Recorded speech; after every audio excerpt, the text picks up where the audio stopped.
Fajn. Vítam vás teda všetkých na prvej prednáške v rámci predmetu webové publikovanie. Tomu, čomu sa budeme venovať na prvých dvoch prednáškach, sú značkovacie jazyky. To, čo sa v angličtine označuje ako markup languages. S čím sa stretávate prakticky dennodenne a možno veľmi často ani neviete, že kde všade sa s tým vlastne stretávate, ale je to naozaj úplne všade okolo nás.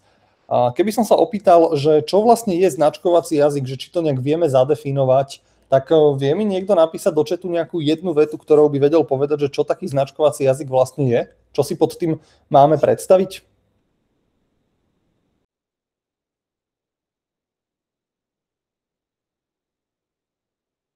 Štruktúra dokumentu nie je úplne pekné alebo presné. Zuzana hovorí, že niečo, čo predpisuje štruktúru dokumentu. Skúste to ešte nejak doplniť. Je to len štruktúra dokumentu?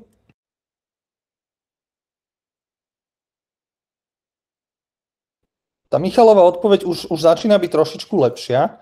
V princípe je to jazyk, tento značkovací jazyk alebo markup language je jazyk, ktorý kombinuje text a informáciu o texte. To znamená, že ako keby v jednom dokumente, v jednom textovom súbore mám aj samotný text, tú obsahovú časť, to podstatné v tom texte, a aj nejaké informácie, nejaké značky, ktoré mi niečo hovoria o tom, že čo je to vlastne za text a čo s tým textom mám robiť, alebo čo z toho nejak vyplýva a tak ďalej. To znamená, nemám to oddelené, mám to spolu v rámci jedného textového súboru. Preto to voláme značkovacie jazyky, pretože ten text, ktorý tam je označkovaný nejakými značkami, alebo sa nachádza v nejakých značkách, alebo proste čokoľvek.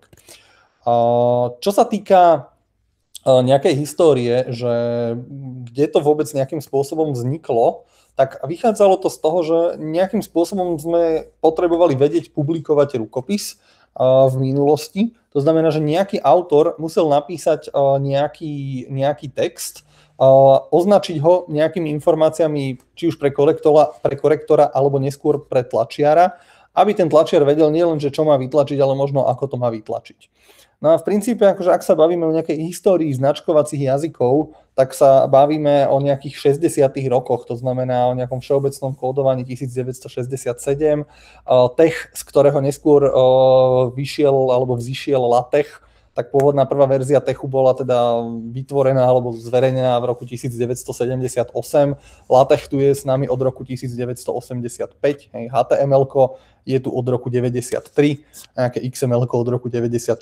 Čiže budeme sa tu baviť o relatívne starých technológiách z takéhoto možno pohľadu, ale na druhej strane tie technológie sú tu s nami dennodenne a v princípe ich využívame veľmi, veľmi masívne, takže stále je to veľmi aktuálne a stále sa tie technológie veľmi silno vyvíjajú a rýchlo rozvíjajú.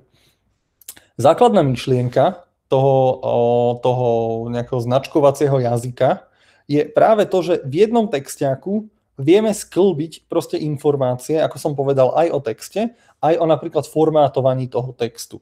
Pretože dneska si môžete predstaviť čokoľvek typu, že máte Word alebo nejaký iný textový editor, kde máte v dokumente text, ktorý je rovno naformátovaný, ale treba si uvedomiť, že v časoch, kedy toto vznikalo, tak akože to, čo ste mali na nejakých počítačoch vtedajších k dispozícii, nebol nejaký výsivik editor typu Word, kde ste mohli rovno klikať, čo chcete vidieť, ale mali ste k dispozícii možno niekde v konzolovom okne textový editor typu Vim, Nano, Emacs, čokoľvek z týchto starých editorov. A keď ste chceli nejakým spôsobom písať formátovaný text, tak ste museli tú informáciu o tom formátovaní nejak vnášať už priamo do toho textu, aby potom nejaký program, ktorý z toho generoval buď obrázok výsledný, alebo nejakú výslednú vektorovú grafiku, ktorá išla do tlače, aby proste nejaký program vedel spracovať to, že teda čo má ako vyzerať v tom finále. To znamená, že to, čo vidíte tu na tomto slajde, je v princípe tá istá vec. To znamená, že tu vidíte zakodovanú informáciu jednak o texte vety, že táto veta obsahuje formátovanie a zároveň tu vidíte informáciu o tom, že ako tá veta má byť naformátovaná. To znamená, že vidíte, že slovíčko veta je označené v nejakých značkách span, ktoré hovorí, že bude to červenej farby a bude to boldovým fontom, čiže hrubým písmom. A potom tu máme nejaké značky EM, ktoré hovoria, že teda slovo obsahuje bude nejakým spôsobom, nazvime to, kurzívou a celý ten text je ešte označený v rámci značiek, že je to teda nejaký jeden odsek textu, čiže Pčko ako paragraf. Chápeme túto základnú myšlienku, že čo ten štrukturovaný alebo značkovací jazyk chce dosiahnuť?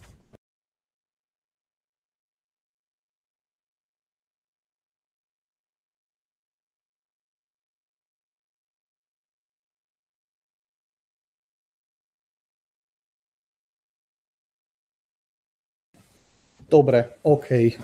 Žiadne otázky nie sú, predpokladám teda, že tento úplne najzákladnejší princíp je jasný.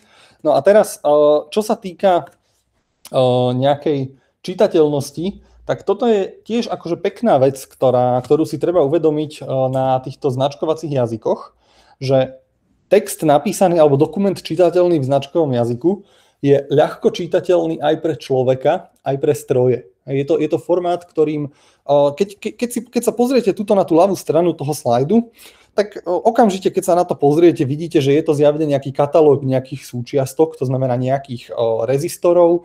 Vidíte, že každý rezistor má svoje IDčko, máte nejaký počet, že koľko ich máte na sklade a máte uvedenú nejakú cenu. To znamená, že človek sa na to pozrie a vidí. A zároveň počítač toto dokáže veľmi ľahko parsovať, veľmi ľahko prečítať, veľmi ľahko spracovávať z pohľadu, že vie zistiť, že ktorý text vlastne označuje čo. Takisto, keď sa pozriete na toto HTML-ko, tak nemusíte byť žiadni profesionáli v oblasti webdesignu, aby ste hneď videli, že je to základ nejakej web stránky, ktorá má nejaký nadpis H1 header, ktorá je hypertextový odkaz a má nejaké menu navigačné, v ktorom sú 3 odkazy 1, 2, 3. Čiže opäť vidíte to aj ako človek, zároveň úplne jednoducho to vidí ten počítač, ktorý to spracováva. No a začneme teda tým jazykom, ktorý vám možno z týchto značkovacích jazykov je najbližší, alebo nazvem to, že najviac známy, a to je práve jazyk HTML.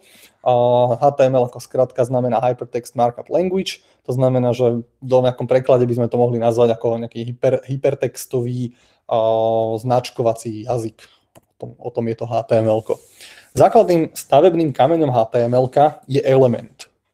Každý element sa skladá z 3 častí. Má otvárací tag, má obsah a má uzatvárací tag. Toto tu vidíte. Toto celé je jeden element, jeho otvárací tag, jeho obsah, jeho uzatvárací tag. Pri HTML-ku platí to, že elementy sú vopred zadefinované a známe. To znamená, že ako keby tá množina tých elementov, ktoré môžete v HTML-ku používať, na to, aby ste považovali ten HTML dokument za validný, platný, korektný, je konečná, známa, jasná. Viete nejakým validátorom prejsť, že tu je element, ktorý je neznámy, ktorý v HTML-ku neexistuje. V princípe si v HTML-ku nevytvárate vlastné elementy, pri iných značkovacích jazykoch si ukážeme, že vytvárate. Takže toto je napríklad nejaký nadpis, H1, odstavec, skript alebo blok nejakého skriptu, hlavička tabulky, TH je element, ktorý označuje table header, čiže ako náhle sa pozriem na ten element a ten jazyk poznám, tak už v princípe viem, že čo to asi bude. Dôležitá vec, ktorá verím, že je jasná a jednoducho pochopiteľná, je to, že otvárací tag musí byť vždy zhodný s uzatváracím tagom. To znamená, že vy nemôžete otvoriť H1 a uzavrieť H2, ale musíte teda uzavrieť ten element, ktorý ste otvorili. To znamená, že toto je platné, toto je samozrejme neplatné, pretože otvárate a uzatvárate úplne iný element a takto to byť proste nemôže. S tým súvisí to, že obsah toho tagu ako takého, alebo toho elementu, povinný nie je. To znamená, že aj toto je OK. Vy môžete mať prázdny element. V tom HTML-ku nájdete pri tvorbe webových aplikácií rôzne situácie a momenty, kedy to využijete, že na začiatku si vytvoríte nejaký prázdny element a potom do neho dávate obsah nejak dynamicky, alebo ten obsah na chvíľu zmažete, alebo ho zmeníte, alebo čokoľvek. Čiže môže sa nám stať to, že element bude prázdny, to je v poriadku. V otváracom tagu môže ten element obsahovať atribúty. To znamená, že tu vlastne vidíte ten koncept, že mám nejaký element, ktorý som si nazval tag, on má svoj obsah a v tom otváracom tagu sú atribúty, ktoré majú ako keby syntax, že názov atribútu a hodnota cez rovná sa a úvodzovky. A takýchto atribútov môžete mať akože niekoľko. To znamená, že napríklad pri tom HTML-ku, ak chceme nadpis mať červený, tak atribút, ktorý pridáme, je atribút, ktorý sa volá style a hodnota toho atribútu je, že color red. Čiže to je to, čo nám povie, že ten nadpis v tomto prípade bude červený. Čiže dávam ako keby atribút štýlovanie a jeho hodnota je vlastne nastavenie farby. Elementy v HTML-ku sú ako keby štrukturované nejakou stromovou štruktúrou. To znamená, že vieme ich vnárať do seba. Konec koncov to je pointa toho, prečo to HTML-ko používame a prečo vieme v tom HTML-ku vyskladať aj pomerne komplexné nejaké webové stránky alebo proste komplexné webové dokumenty. To HTML-ko vidíte, že vy môžete do jedného elementu vložiť ďalšie elementy a do tých ďalších elementov ďalšie elementy a ďalšie elementy a ďalšie elementy a takto môžete ísť akože rekurzívne v princípe kam chcete.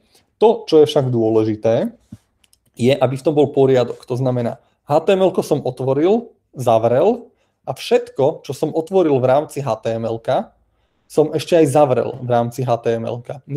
Neprenesie sa mi do toho ďalšieho elementu nejaký iný otvorený element, nepresahuje mi to. Hej? Takisto body.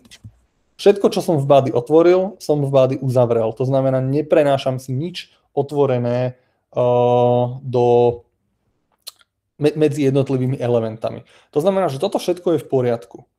Toto, čo vidíte tu, je presne tá situácia, o ktorej hovorím, ktorá nastávať nemôže, ktorá už nie je platná, nie je validná. Nemôžete v jednom paragrafe otvoriť span, neuzavrieť ho, uzavrieť medzi tým paragraf a v ďalšom paragrafe ten span uzavrieť. Nemôže vám vnútorný element vám nemôže presahovať mimo vonkajšieho elementu. V tom momente to v tom HTML-ku nie je platné, nie je to korektné, nie je to v poriadku.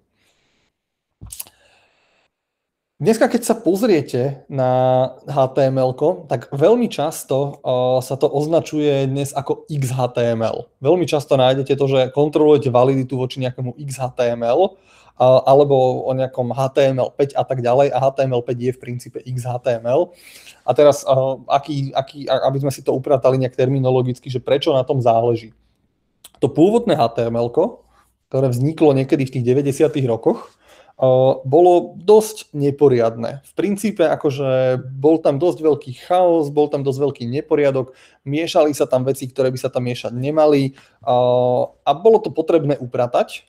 A upratalo sa to vlastne tak, že vymyslelo sa nejaké XHTML, ktoré povedalo, že mali by sme to HTML-ko písať takto, aby v tom bol poriadok.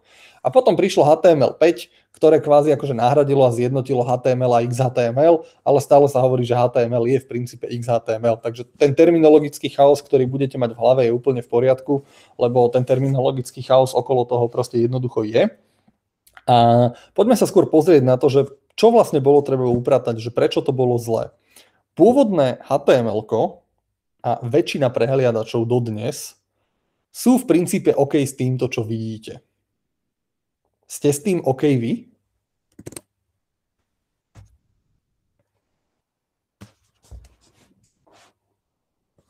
Poďme tam hľadať chyby. Matúš píše, že celé zle, Dominik s tým není OK, Silvia s tým není OK. Dobre, aké chyby tam vidíte? Skúsme nájsť všetky. Nie ich tu zase až tak veľa. Tak, neuzavreté tagy. Tým pádom body je v head, to je tiež veľmi správny pohľad na to, že neuzatvoreným head sme spôsobili to, že body sa vlastne nachádza v head. Nemáme uzatvorené ani lomeno HTML, nemáme uzatvorenú H1, nemáme uzatvorené P, čiže proste celé je to zle. Napriek tomu, ak by ste si toto napísali teraz do textového editoru a hodili do prehliadača, tak väčšina prehliadačov z nejakej úcty k histórii HTML-ka, k tomu, že niektoré HTML-ka pôvodné boli z dnešného pohľadu celkom prasačiny, by to asi vyrenderovali správne. To znamená, môže sa vám stať, že v prehliadači by vám toto fungovalo a prehliadače by dosť silno ignorovali, že toto nie je úplne OK, lebo tak, ako tu vidíte napísané, pôvodné HTML, s tým to bolo úplne stotožnené. Proste nejak si nezakladalo na tom, aby v tom bol poriadok. Preto prišlo to XHTML, alebo tá nejaká nadstavba alebo štandardizácia, ktorá mala za cieľ upratať kód. To znamená povedať, že bude všetko pekne uzatvorené, bude všetko proste v nejakom normálnom poriadku. A v princípe to, čo to XHTML zaviedlo ako nové pravidlá do HTML boli, že na začiatku je povinný nejaký tag XHTML doctype, je tam povinný nejaký XMLS atribút v HTML tagu. To je možno zatiaľ pre vás menej podstatné, je to tam iba preto, že to boli zmeny, ktoré to XHTML prinieslo, ale to, čo prinieslo také zásadné, je, že HTML, head, title a body sú povinné. Musíte mať tieto elementy vo vašom HTML dokumente na to, aby to bolo validné. Správne vnáranie elementov je povinné, tak ako som povedal, keď sme si ukazovali tú stromovú štruktúru. To znamená, bez toho to nie je validné a nemusí to byť zobrazené alebo spracované správne. A ešte sa zaviedlo to, že elementy aj názvy atribútov sú povinne lowercase. Pretože ak by ste niekde našli nejakú starodávnu webovú stránku, alebo ak by ste si nainštalovali nejaký Office, starší balík Officeu a nejaký Wordovský dokument by ste si nechali uložiť ako HTML, tak by sa vám mohlo ľahko stať, že keď si otvoríte ten zdrojak, tak by ste zistili, že mnohé tagy sú tam veľkými písmenami a proste jak to komu prišlo, tak je to tam napísané. Takže toto XHTML vlastne ako keby sa snažilo začať robiť nejaký systematický štandardizačný poriadok v rámci HTML-ka. A toto nie je všetko, čo tu máme. Prišli tam aj ďalšie veci, ktoré sú dnes dôležité. V XHTML-ku sa povedalo, že všetky elementy musia byť uzatvorené.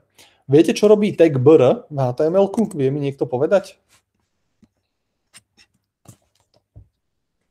Nový riadok, presne tak. Je to zlom riadku. A v starých verziách HTML-ka sa hovorilo, ešte keby som vám niekde vyhrabal nejakú starú učebnicu HTML-ka, ktorú som si kupoval možno v roku, ja neviem, 2004, tak tam by ste sa ešte dočítali, že značky sa delia na párové a nepárové. To znamená značky, ktoré majú otvárací a uzatvárací tag a značky, ktoré majú proste len jeden otvárací tag, neuzatvárajú sa, nemajú pár, nemajú obsah. Hej. XHTML toto s týmto skoncovalo a povedalo, že nie, takto to nebude. Nebudeme my proste analyzovať, že ktorá značka je párová a ktorá nie je párová. To znamená, že aj tagy, ktoré sú by design prázdne, musia byť uzatvorené a povedali, že tag môže byť alebo element môže byť uzatvorený a otvorený a uzatvorený v rámci jedného tagu. To znamená, že toto je ten koniec riadku, ten zlom riadku v zápise, ktorý je OK pre XHTML, alebo z pohľadu XHTML, lebo hovorí, že áno, je to br, je to nejaký element, ktorý nemá žiaden obsah, ale tu ho otváram a rovno oznamujem, že už je aj uzatvorený, že nič za tým ďalej sa nekoná, tu ten element končí. Takže takto to je. Silvia píše, že ich to tak učili na strednej. Myslíš tým, že na strednej vás učili to, že máme párové a nepárové značky, hej?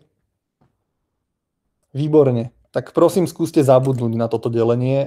Nehovorím, že vás to učili zle, iba vás učili verziu, ktorá už dneska nie je korektná. Hej? Ja som sa to tiež tak učil, proste tak sa to vnímalo, ale ten jazyk sa vyvíja. To znamená, že to, čo bolo v poriadku kedysi, nie je úplne v poriadku dnes. Ale inak oceňujem, že vás na strednej učili HTML, to je akože celkom fajn. Dobre, ďalšia vec, ktorá tam prišla v rámci toho XHTML, je, že sa zakázalo minimalizovanie atribútov.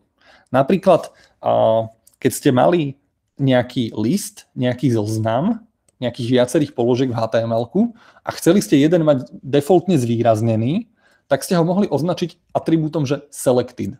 Alebo keby ste mali formulár a chceli ste zakázať vyplňať nejaké pole. Poznáte taký ten stav, keď máte zakázané nejaké políčko, že je vyšedené, nemôžete do neho vstupovať, že je neaktívne, tak v HTML-ku sa to označovalo ako disabled a v starých verziách HTML-ka stačilo do toho tagu napísať, že selected alebo disabled a ono sa to v princípe správalo nejak takto, lebo sme si povedali, že atribút musí mať názov a obsah. A staré HTML povedalo, že však napíšte iba názov a keď nedáte obsah, tak obsah bude rovnaký ako názov a nejak sa z toho vymagoríme.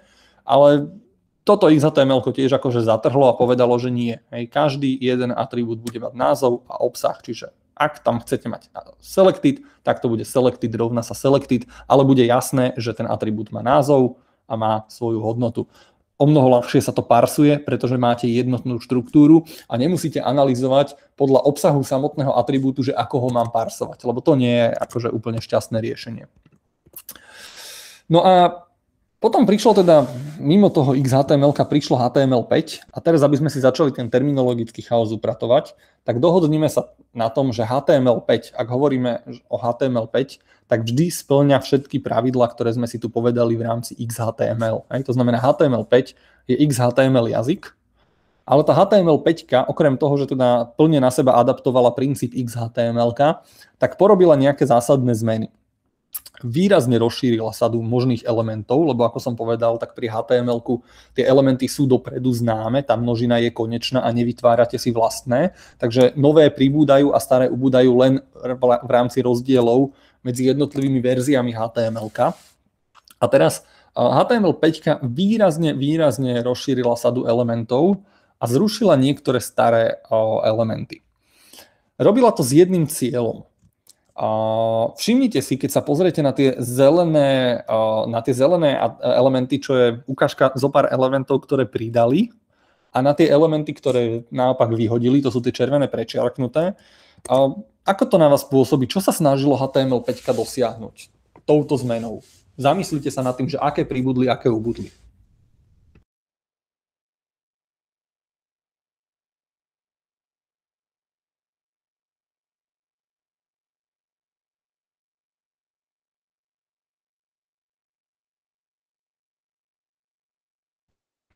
Rastislav napísal hneď peknú definíciu, že semantiku pridali a vizuálne veci odstránili. A píšete tu viac menej všetci pomerne správne odpovede. Oddeliť štýlovanie od nejakej štruktúry, aby sa element používal len na jednu správnu vec a nie halabala. To sú všetko veľmi pekné odpovede. V princípe HTML sa snažilo urobiť dve veci. Jednak priniesť kvantum nových elementov, aby bola možno lepšie označená semantika, pretože obsah na webe sa veľmi silno vyvíjal. Pred 15 rokmi ste na webe mali hlavne nejaké textové stránky a sem tam nejaký obrázok a sem tam nejaké niečo. Dnes na tom webe máte kvantum rôzneho multimediálneho obsahu, kadejak naformátovaného, kadečo všetko možné. A pribúdajú proste kadejaké interaktívne prvky typu nejaký canvas, typu nejaké video, audio, čokoľvek. Takže ako keby HTML5 chcela urobiť to, že prinesiem nové tagy, ktorými sa bude dať lepšie označovať, že čo v tom dokumente je čo, z hľadiska nejakého obsahového významu. A samozrejme pridala teda akože podporu množstva tagov pre nejaký multimediálny content typu video, audio a tak ďalej. A zároveň povedala presne to, čo tu píšete, že oddelíme štruktúru od formátovania. To znamená, že nebudeme mať HTML tagy na veľké písmo, na zmenu fontu, na zarovnanie na stred, na podčiarknutý text, na prečiarknutý text a tak ďalej. O toto sa bude starať niečo iné. Hej, to niečo iné je dneska CSS-ko a o CSS-ku sa samozrejme budeme tiež baviť, ale momentálne v princípe podstatná informácia je, že rozšírili sa možnosti, ako dobre pooznačovať štruktúru dokumentu, a vyhodilo sa zo značiek formátovanie dokumentu. To bola akože pomerne zásadná a veľmi dobrá zmena, ktorú HTML5 prinieslo. Toľko zatiaľ k HTML-ku ako takom samom o sebe a k tomu, že aký je rozdiel medzi HTML, XHTML a HTML5. Sú k HTML-ku nejaké otázky?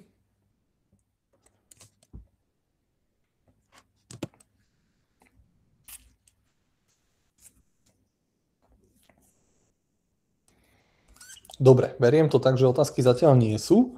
Ak by boli, tak ich pokojne napíšte do chatu. Ktorý jazyk štruktúrovaný značkovací sa vám strašne podobá na HTML, ktorý poznáte? XML, super, hej, triafate veľmi správne.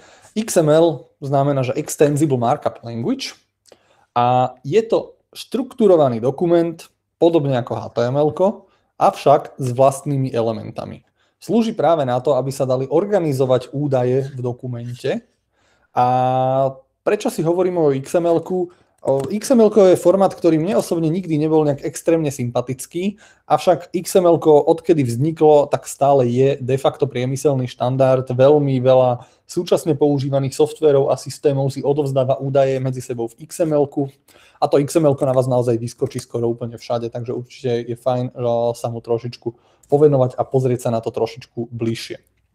Výhody pri spracovaní XML dát sú vo všeobecnosti také, že sa tie dáta dajú spracovať veľmi rýchlo, čo je fajn pre nejaké časovo kritické aplikácie. To spracovanie je nenáročné na pamäť a viete spracovať to XML nejak inkrementálne, to znamená, vedia vám pribúdať ďalšie dáta. No a samozrejme, bavíme sa o tom, že je to značkovací jazyk, nie je to programovací jazyk. Takže samozrejme XML je nezávislé od akejkoľvek platformy, operačného systému, hardwareovej architektúry, softwarovej architektúry, čohokoľvek. Hej. Je to len spôsob označovania nejakých údajov v textovom dokumente. Nie je to nič, čo by sa prekladalo, kompilovalo, vyhodnocovalo a tak ďalej. Čo je trošičku tuto rozdiel s HTML-kom. Hej, že HTML-ko sa nám správa trošku inak, lebo HTML-ko je priamo vyrenderované v nejakých webových prehliadačoch, teda vo všetkých webových prehliadačoch. A ak ste niekedy, väčšina z vás teda ste hovorili, že ste nejaký aktívny web design nerobili, ale akože web designeri hlavne z tých dávnejších čias by vám vedeli rozprávať o tom, že niečo ste napísali v HTML-ku a na Firefoxe to vyzeralo super, na Chrome to bolo jemne rozbité, Internet Explorer to nezobrazil vôbec a proste akože toto bola nočná mora webového developera, že ako ktorý browser vyhodnotí jeho HTML-ko. Pri XML-ku sa nás toto v princípe vôbec netýka. XML-ko je len označenie štruktúry údajov v nejakom dokumente. Alebo teda, môžeme si to zjednodušene takto povedať. Všimnite si, že je tam podobnosť s HTML dosť výrazná. Všimnite si, že v princípe ako keby to, čo vidíte tu a to, čo vidíte tu, je to isté, len napísané inak. Samozrejme, toto hore je v HTML-ku, to znamená, webové prehliadače by tomu rozumeli. To, čo je napísané tuto dole, je v XML-ku, čiže webové prehliadače by vôbec netušili, čo s tým majú robiť. Iba by to vnímali ako nejaký štruktúrovaný obsah. Ale vidíte, že v princípe je to akože na prvý pohľad opticky to vyzerá rovnako, len tu už vidíte ten prvý zásadný rozdiel, že kým v HTML-ku si tagy nemôžem vymýšľať, tak v XML-ku neexistuje niečo ako vopred zadefinované tagy. To znamená, že tagy si definujete vy ako autor dokumentu, a tým pádom si veľmi ľahko rozširujete tú štruktúru toho dokumentu, pretože keď chcete mať napríklad nejaký údaj, nejakú databázu ľudí napísanú v XML-ku a poviete si, že mám tu meno, priezvisko, do telefónu chcem dať mobil, fax, ak by som teraz chcel pridať pevnú linku, tak si tu pridám proste ďalší riadok, na ktorý si napíšem značky pevná linka a budem to tam mať. Hej. Rozšíril som si ten jazyk XML podľa mojich vlastných potrieb. Ak tam chcem pridať titul, no tak tam proste pridám titul a nič sa nestane, nič sa nevyhodnocuje, že či existuje nejaký element titul, alebo neexistuje element titul, alebo že čo by sa vlastne nejak malo diať. Výhoda je, že toto XML-ko sa veľmi ľahko číta a spracováva v porovnaní s inými staršími zápismi. Kto z vás píše, alebo inak, kto už začal písať bakalárku?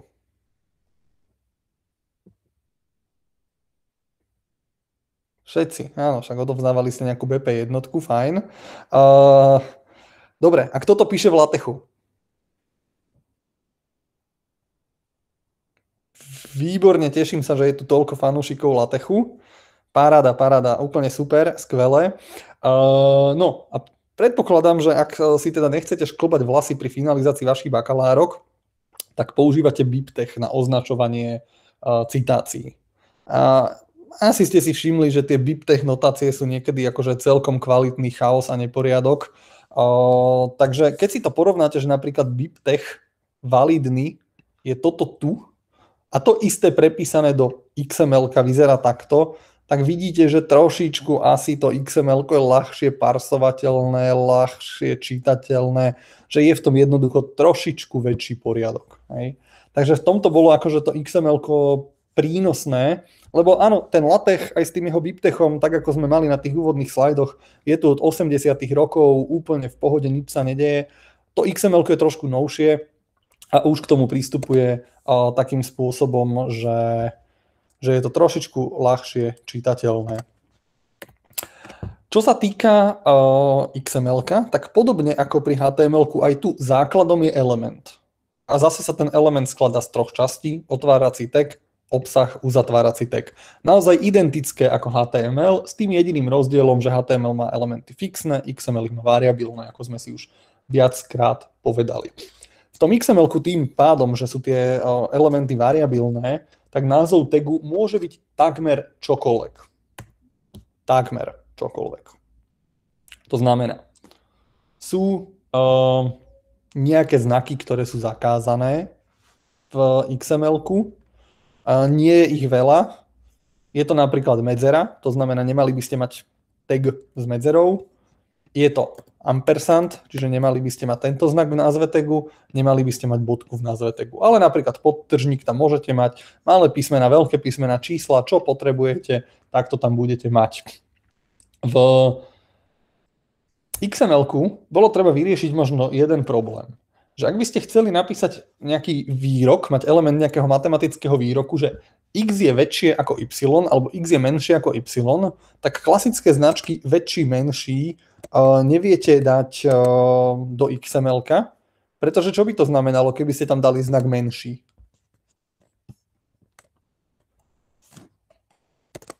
Tag. Vyzeralo by to, že to chce byť ďalší tag. Takže na toto sa v XML-ku vytvorilo zo pár nejakých špeciálnych znakov, ktoré sa označujú v XML-ku trošičku inak. Hej, to znamená, že ampersand lower than, bodkočiarka, namiesto tohoto, pretože toto by nejakému parseru evokovalo, že tu začína nejaký tag, ktorý nie je dokončený, alebo nie je vlastne ani poriadne začatý, alebo vlastne čo to je. Hej. Tých špeciálnych znakov je máličko, to znamená väčší, menší, ampersand, apostrof, úvodzovky. Tieto znaky sú v XML-ku považované za nejaké špeciálne znaky. Všimnite si, že sú to vlastne všetko znaky, ktoré sa týkajú tagov a keďže sa označujú tým, že začínajú ampersandom, tak aj ampersand sám o sebe musí mať svoj špeciálny znak. A inak je v princípe viac menej všetko dovolené, ešte teda nedávať bodky a medzery do názvov tagov. Dobre. Čo sa týka rozširovania toho XML-ka, tak atribúty fungujú v XML-ku úplne rovnako ako v HTML-ku. To znamená, že element môže obsahovať atribúty v otváracom tagu, môže ich mať koľko chce a ten koncept tu vidíte rozpracovaný na príklade, že napríklad môže mať tag, že max rýchlosť a chcem upresniť trošičku, že v akej je to jednotke, tak tu môžem dať atribút, že jednotka ms, takže tento údaj je 20 milisekúnd. Na to môže napríklad slúžiť to rozšírenie pomocou atribútov. Tým, že elementy v XML-ku nie sú dopredu zadefinované a môžete si vytvárať vlastné, tak v XML-ku platí jedna zaujímavá vec, ktorú HTML-ko nedovoluje. A to je práve to, že vy pri XML-ku vždy viete atribúty nahradiť stromovou štruktúrou. To znamená, ak sa rozhodnete, že nechcete používať atribúty, alebo že si to chcete upratať inak, tak vy viete vždy urobiť to, že ten atribút z neho spravíte ďalší vnorený element a budete mať max rýchlosť v milisekundách 20. Hej. Výpovedná hodnota je stále úplne rovnaká, to znamená, viete to, čo je označené atribútami, viete prerobiť do nejakej stromovej štruktúry. Dokonca som videl niekoľko XML dokumentov, kde máte ako keby prázdny element a všetky dáta, ktoré do toho elementu patria, sú vyjadrené atribútami. Je to v XML-ku validné, nie je to podľa mňa úplne pekné, ale je to validné a vždy viete takéto XML-ko zobrať a pretransformovať ho na XML-ko, kde tie atribúty vyhodíte a spravíte z toho normálnu stromovú štruktúru. No a teraz, čo s tým XML-kom? Ako ho spracujeme?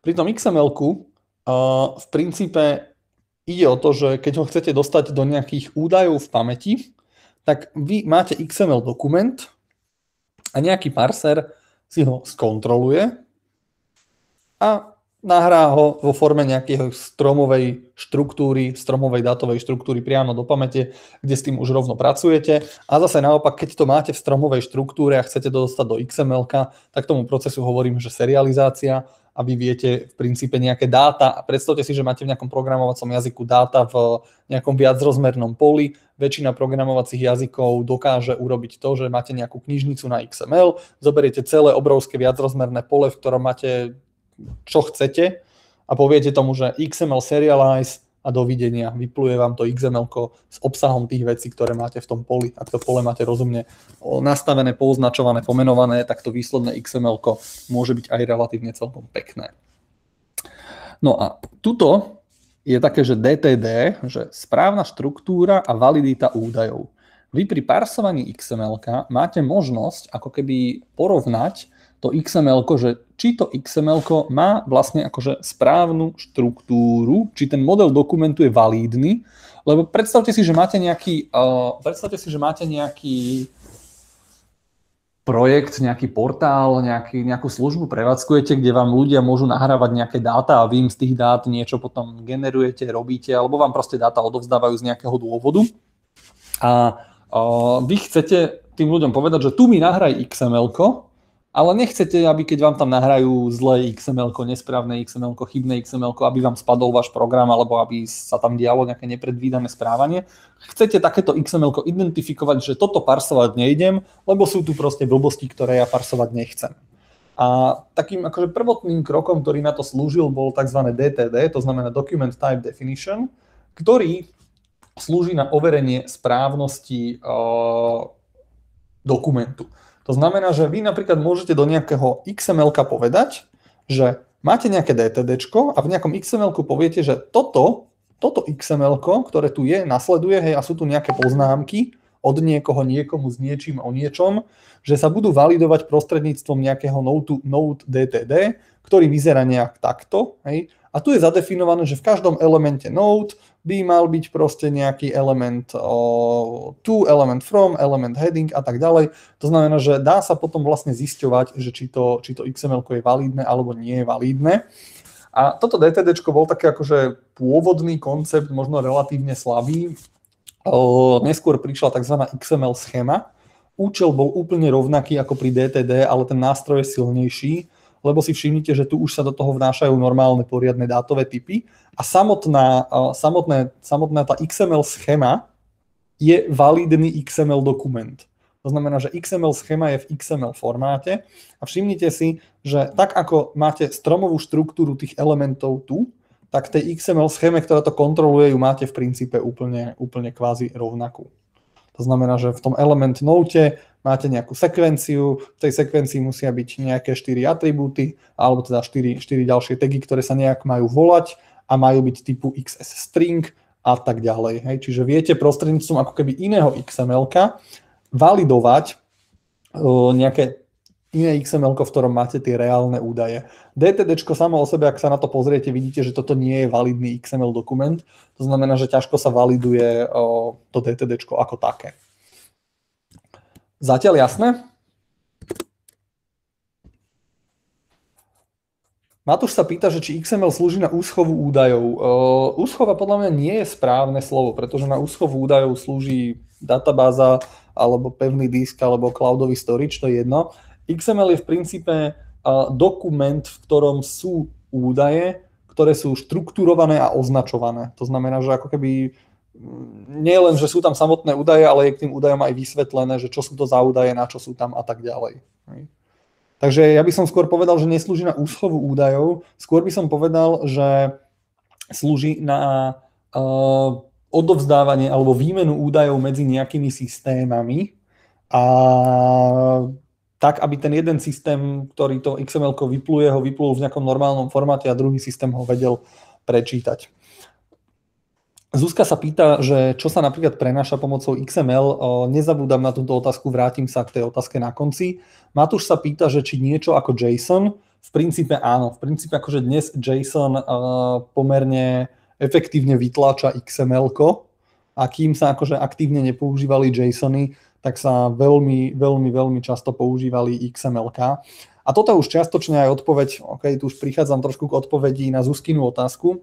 Predpokladám, že všetci ste sa stretli s nejakým restovým API, že pošlete nejakú HTTP požiadavku niekde a vrátia sa vám nejaké dáta v JSONe. Stretol sa s tým každý? Vieme, o čom hovorím? No, super. Pár rokov dozadu väčšina systémov by vám nevracala JSON, ale vracala by vám XML-ko a aj dodnes veľmi veľa systémov, ktoré majú rozumných programátorov, si viete povedať, že či chcete s nimi komunikovať v JSON formáte alebo v XML formáte. Je to aspoň čiastočná odpoveď, Zuzka, na otázku zatiaľ?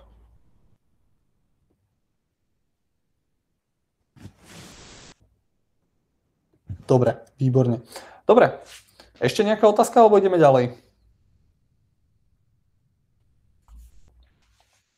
Dobre, poďme ďalej. Keď sa bavíme o nejakej validácii XML-ka, napríklad aj prostredníctvom tej XML schémy, ktorá, ako som povedal, je tiež sama o sebe XML-kom a podporuje dátové typy, tak pri tej validácii je potrebné rozširovať ako keby dva dôležité pojmy.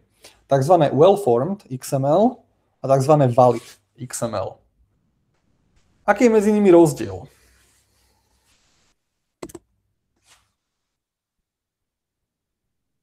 Aký je rozdiel medzi well-formed XML a valid XML? Čo si pod tým predstavíte?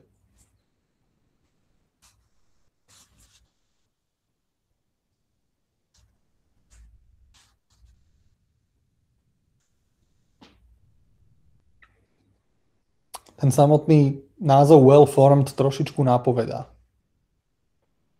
Keď sa pýtame, že či to XML je well-formed, tak každé XML-ko vie prečítať aj človek, na to, čo tam píše Marek do chatu.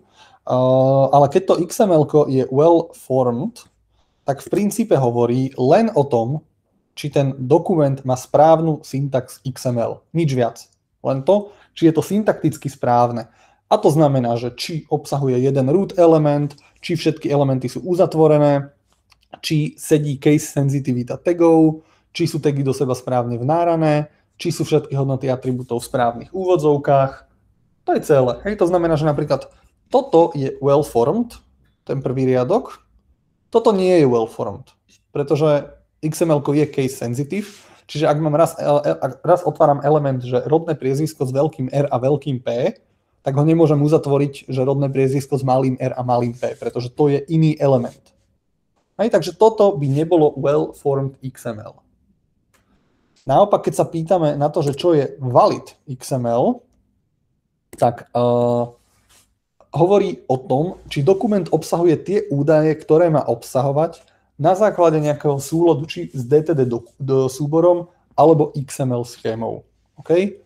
To znamená, že tu je ten rozdiel medzi well-formed, ktoré kontroluje iba syntax, že či to je platné XML ako také, a valid je vždy voči niečomu. To znamená voči nejakému predpisu, buď v podobe DTDčka, alebo v podobe nejakej schémy. Dobre. Je jasný rozdiel medzi týmito dvomi pojmami? Myslím si, že toto je jednoduché, že tu okolo toho žiadna veda nie je. V rámci XML-ka vznikla taká vec, že XSLT, Extensible Style Sheet Language Transformation, čo je ako keby nejaký kód, ktorý je určený na transformáciu XML dokumentov. To znamená, že predstavte si, že máte nejaké XML-ko, ktoré sú dokument s údajmi. Katalóg, hej, CDčka, tu vidíte nejakého Boba Dylana, Bonnie Tyler, proste je to nejaký katalóg CD-čiek s nejakými údajmi o tom, že čo je to za CD-čko. Vy k tomu môžete mať predpis, ktorý povie, že chce mať predpis, ktorý vyzerá ako HTML, a teda bude to HTML, ktorý povie, že chce mať H2 MyCD Collection, Table Border 1, OK, to, že tu sa používajú staré zápisy HTML, teraz ignorujte. A bude tu nejaká hlavička tabulky a tu je zrazu taká vec, ktorá je, že XSL for each, to znamená, evokuje to nejaký cyklus, for each katalog lomeno CD a v tom cykle mám, že tr, td, value of select title, value of select artist. To znamená, že mám ako keby nejaký transformačný dokument, ktorý zoberie na vstupe to XML-ko s dátami, toto XML-ko s dátami, a pretransformuje ho podľa tohoto predpisu, v tomto prípade do HTML-ka. To znamená, že to, čo mi z toho vypadne, je HTML-ko, ktoré vyzerá nejak takto vo webovom prehliadači. Toto si inak môžete vyskúšať priamo s týmito konkrétnymi XML-kami na linku, ktorý tu máte, a keď vám to potom zavesím do ISU, tak to budete mať dostupné. To znamená, že vy si ako keby viete vytvoriť webovú stránku, v ktorej nebudete mať priamo obsah, ale v ktorej bude iba HTML-kový predpis, že ako má čítať nejaké XML-ko a podľa toho, aké XML-ko dodáte, tak to sa na tej webovej stránke zobrazí. Aj takýmto spôsobom zabezpečená nejaká kvázi dynamika údajov. Dobre.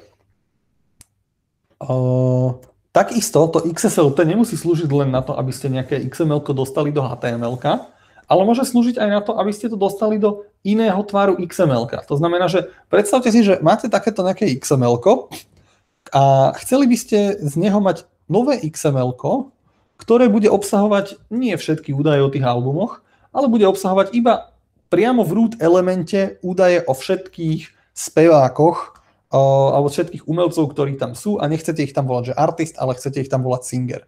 Tak si napíšete vlastnú XSLT transformáciu. Všimnite si, že je to na pár riadkov, aj toto je celá tá transformácia, že ideme matchovať nejaký rootovský element, ideme vliesť do for each cyklom do katalóg CD, vytvoríme si nejaký element name singer, do ktorého vložíme hodnotu toho, čo je v pôvodnom XML-ku označené ako artist a tam to končí. Hej? A na základe tejto transformácie nám z tohoto XML-ka vznikne toto XML-ko. Čiže vieme transformovať tie údaje medzi sebou pomerne jednoduchým spôsobom. To je pointa tých XSLT transformácií, že vieme z jedného XML-ka urobiť iné, vieme z XML-ka urobiť HTML-ko a tak ďalej a tak ďalej. Preto keď som aj vlastne hovoril, že v XML-ku napríklad viete XML-ko, ktoré je zapísané pomocou atribútov, ľahko transformovať na XML-ko, v ktorom sa atribúty nepoužívajú a všetko je vnorená stromová štruktúra, viete to dosiahnuť aj prostredníctvom tohoto XSLT napríklad, veľmi priamočiara. Ďalšie možnosti, akými viete adresovať konkrétne údaje v XML-ku, sú napríklad XPath. To znamená, že vy napríklad v rámci XPathu viete povedať, že chcem ísť do lomeno katalóg, lomeno CD, lomeno artist a viete sa v tom navigovať. Ten XPath má ako keby mnohé možnosti, ako sa proste donavigovať v rámci XML-ka ku konkrétnemu údaju. To znamená, že aj nejaký programovací jazyk, ak máte, v ktorom robíte a niekto vám povie, že dáta vám dám v XML-ku, tak ak váš programovací jazyk má nejakú knižnicu, ktorou viete čítať to XML-ko pomocou XPath, tak sa viete v tom XML-ku veľmi ľahko navigovať. Viete sa navigovať, že chcete ísť do lomeno bookstore na prvú knižku, alebo chcete ísť do lomeno bookstore na poslednú knižku, alebo na predposlednú, alebo na prvé dve knižky, ktoré sú childom nejakého iného elementu. Proste ten XPath je pomerne silný a môžete tam dokonca vyhľadávať podľa atribútov a ich hodnoty a tak ďalej. Hej. Čiže v princípe na toto ten XPath slúži, že je to ako keby nástroj, ktorým viete priamo pozerať do toho XML-ka na tie hodnoty a na tie údaje, ktoré vás zaujímajú. Takisto na to bol vymyslený mechanizmus XQuery, ktorý sa trošičku podobá na SQL-ko. Dalo by sa to tak akože veľmi laicky a zjednodušene a nekorektne povedať, že je to ako keby SQL-ko, ktoré nie je nad databázou, ale je nad XML-kom. Priznám sa, že aktívne som sa nestretol s tým, že by som niekde v nejakom projekte toto XQuery musel použiť, ale tak minimálne, aby ste mali informáciu, že niečo také existuje, alebo existovalo a stále existuje. No a dneska tu padla tá otázka, že čo napríklad komunikuje prostredníctvom XML-ka. A predtým, než tu bol masívne rozšírený REST, tak tu bol masívne rozšírený taký iný protokol, volal sa, že SOAP, Simple Object Access Protocol. Bol veľmi obľúbený hlavne vo všetkých Microsoftiackých službách. Microsoft mal veľmi rád SOAP. A napríklad pri SOAPe platilo, že SOAP vymienial všetky údaje štruktúrou XML. Hej. Čiže už len tu bolo to XML akože veľmi silné a veľmi aktívne používané práve tým SOAPom. Katka sa pýta, že či sa niekde v tom XSLT určuje, či to má vytvoriť nové HTML-ko alebo nové XML-ko. Veľmi dobrá, veľmi pekná otázka, som veľmi rád, že sa ju niekto opýtal. Keď sa pozrieme na tú transformáciu, ja sa k nej trošku snažím doklikať naspäť, treba si uvedomiť jedna vec, že HTML, keď sa posunulo smerom k XHTML, tak sa tým dosiahla jedna vec súvisiaca s XML-kom. Vie mi niekto povedať, že aká? Že čo má XHTML spoločné s XML-kom?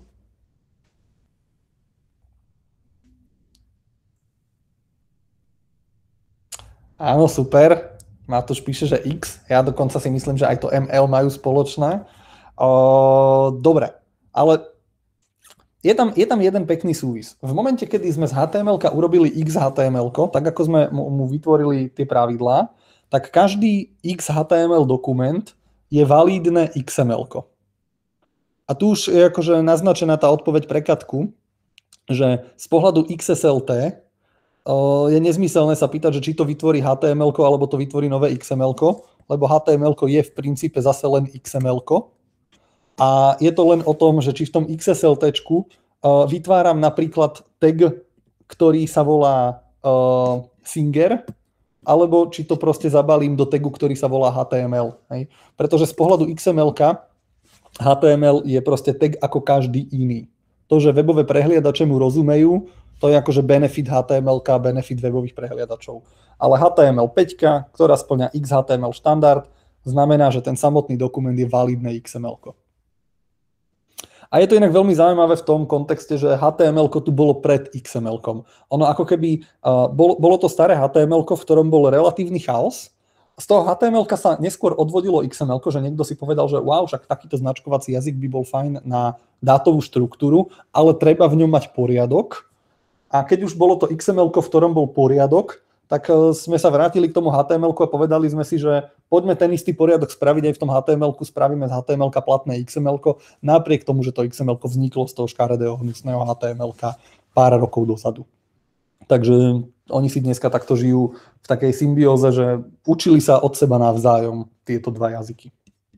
Dobre, čo sa týka dnešnej prednášky, tak z mojej strany je to na dnešok všetko, ak sa nemýlim. Áno, budeme pokračovať na budúce. Zatiaľ si utraste tieto veci, ktoré sme si tu dneska povedali. A samozrejme, ak sú nejaké otázky, tak nech sa páči, poďte sa pýtať, pýtajte sa.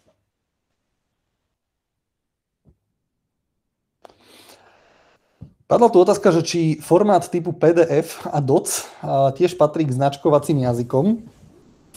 Dobre, PDF-ko nie je úplne značkovací jazyk.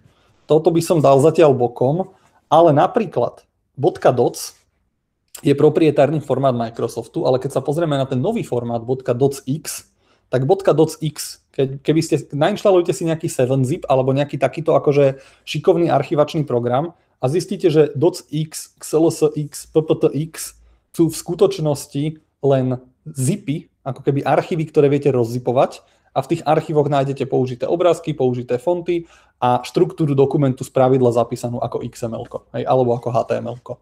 To znamená, že takto nepriamo môžem povedať, že dá sa to tak považovať. Docx je v princípe zipko, kde sú nejaké multimediálne dáta a nejaké štrukturované informácie o texte.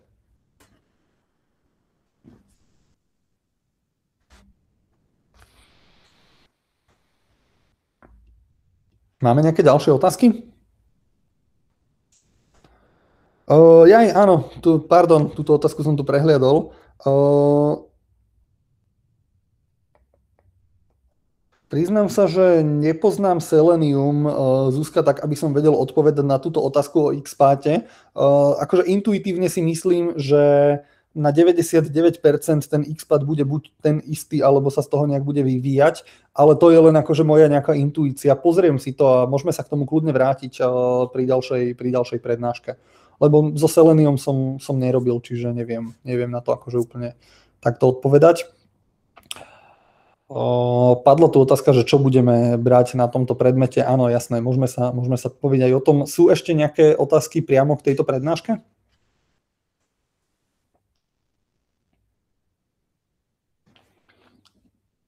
Dobre, ak otázky nie sú priamo k prednáške, tak ja teraz ukončím nahrávanie, takže tým, ktorí to pozerajú z YouTube zo záznamu, prajem príjemný zvyšok dňa, večera alebo akejkoľvek doby dňa, kedy to pozerajú a prajem im krásny deň.